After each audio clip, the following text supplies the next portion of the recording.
Having trouble activating Epson Connect? Here's the easiest way to set it up in minutes.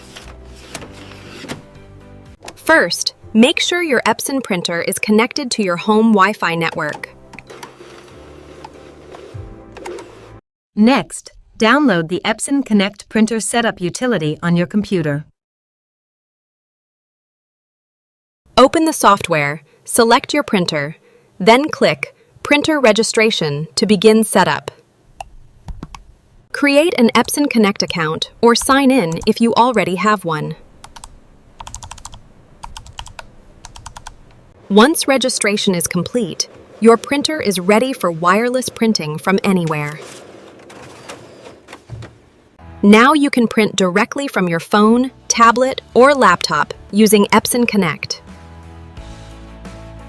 Follow for more quick printer setup and troubleshooting tips.